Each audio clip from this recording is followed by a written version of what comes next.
Welcome to the deep dive. Today we are really pulling back the curtain on the world of coffee. It's incredibly dynamic, often surprising. Forget your morning cup for just a second.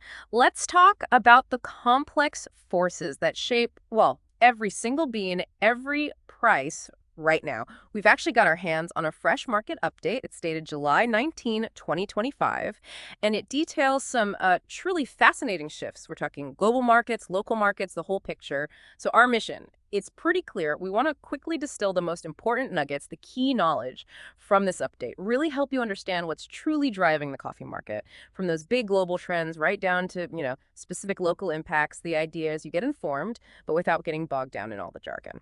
Okay, so what does this all actually mean on the ground? Let's unpack this. First up, global coffee prices. Because what's happening right now is, well, it's kind of a tale of two beans, isn't it? We've got Robusta and Arabica, and they seem to be moving in completely opposite directions. It's quite the contrast. Let's focus on Robusta first. The one often in espresso blends. It's shown a really strong upward reversal lately after prices have been falling for a bit. The specific number, the September contract on the London Exchange, that's the benchmark everyone watches, it closed at $3,348 per ton, which is a solid increase, $36 up. Right. And what's truly insightful about this Robusta surge, this jump, is how it's happening. It seems like it's not really about fundamental changes in, say, crop supply right now. It's largely driven by speculative funds. These are the big institutional investors, right? And it looks like they had previously bet heavily on prices falling. They oversold contracts, basically. Now the market's shifting, or they think it is, and they're aggressively buying back those positions, covering their shorts, you could say. And that creates this powerful wave of demand. It's really pushing prices higher. It kind of suggests a feeling that Robusta prices were maybe undervalued. And now that correction is being, well, pretty aggressively pushed by that institutional money coming back in. Okay, that makes sense. But here's where it gets really interesting, maybe a bit confusing. Despite that price bump you mentioned, the actual inventory, the ICE-supervised Robusta stock, the official count, it's actually sharply increased. It's hit its highest level in 10 months. So prices are going up, but there's more coffee sitting in the warehouses. It feels almost counterintuitive, doesn't it? It does, yeah. And that contrasts so sharply with Arabica. Yeah. While Robusta gets this speculative boost, their September contract for Arabica, over on the New York Exchange, its main benchmark, it fell significantly, actually, down to 303.6 cents per pound. So this really raises an important question about, market balance and what's driving each bean. The main factors hitting Arabica seem to be, well, a combination of things. First, the harvest in Brazil, a huge producer, obviously is going faster than people anticipated. And second, you've still got what are considered pretty high overall inventory levels globally. So you've got fresh supply hitting the market quicker than expected, and there's already plenty of coffee in storage worldwide. That creates some significant downward or bearish pressure. Right. So even though we saw that slight dip in Arabica inventory recently, what was it, a 2.5-month low, the sheer volume of new coffee coming out of Brazil seems to be just, well, outweighing any of that drawdown. Is that about right? Yeah, that's a good way to put it, yes. The Brazilian harvest is a major factor right now. Yeah. Which, brings us perfectly to Brazil, because what's happening internally there is clearly sending ripples right across the global coffee map. As such a critical player, what goes on in Brazil is just hugely impactful for everyone. It absolutely is. And one really significant factor we're seeing right now is currency movement. The Brazilian real, their currency, it lost about 2.5% of its value recently against the dollar. Now, for Brazilian exporters, this is actually a major incentive. A weaker real means their coffee effectively becomes cheaper for international buyers paying in dollars. So it significantly boosts the incentive for them to sell more coffee abroad.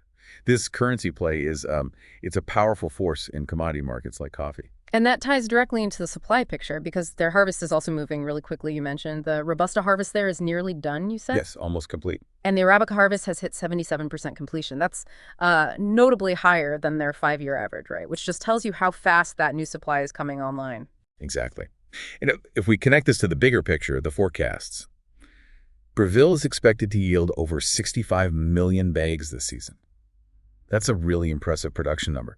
So this sheer volume, combined with that favorable exchange rate, because the real is weaker, it naturally creates this sustained downward pressure on global Arabica prices, like a powerful 1-2 punch. Yeah. High supply and cheaper exports. Okay, but here's the twist, the counterpoint.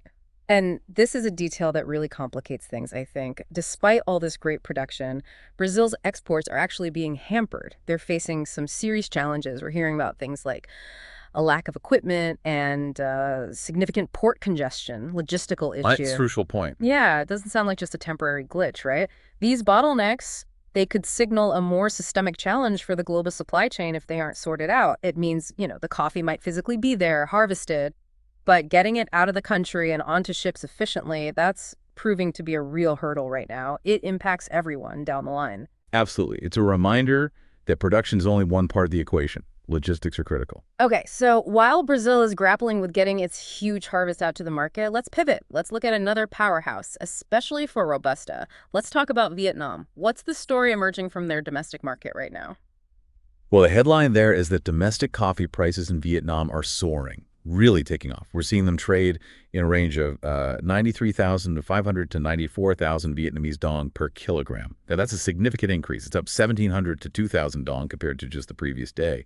And the highest recorded price was in Dak Nong, hitting that 94,000 dong mark. That's a dramatic jump in just 24 hours. Yeah, it really is. And what's fascinating about this domestic price surge in Vietnam is how it highlights that, intricate connection between local and global markets, but maybe with a local twist this time.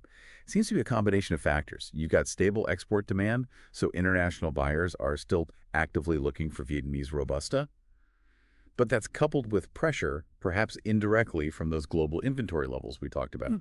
Even though global Robusta inventories are up overall, it seems strong domestic demand within Vietnam itself, plus that steady export interest, is actively absorbing supply. It's creating upward pressure locally. So even with more coffee technically sitting in global warehouses, Vietnam's internal market dynamics are keeping their local prices remarkably high. Okay, so let's try and bring these different threads together for a moment. Let's give you the big picture summary. We've got this contrast.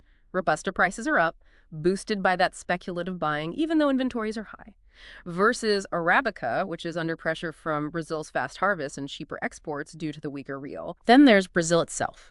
Huge production, a potential record harvest even, but facing these really crucial logistical hurdles: equipment, port congestion that could bottleneck supply getting to the global market. Creates uncertainty. Exactly. And finally, you have Vietnam. Their domestic market is booming, pushing local Robusta prices way up, fueled by steady export demand and strong local buying. It really is a complex, dynamic dance happening right now. It truly is. And it leads to a final thought, perhaps something for you, the listener, to consider. Given this really intricate interplay between, speculative trading on screens and the real-world factors like harvest progress, currency swings, and these critical logistical bottlenecks, how might all these different pressures continue to shape the cost and the availability of coffee globally? And maybe even, how might they influence your own daily ritual, that cup you enjoy each morning, perhaps more than you realize?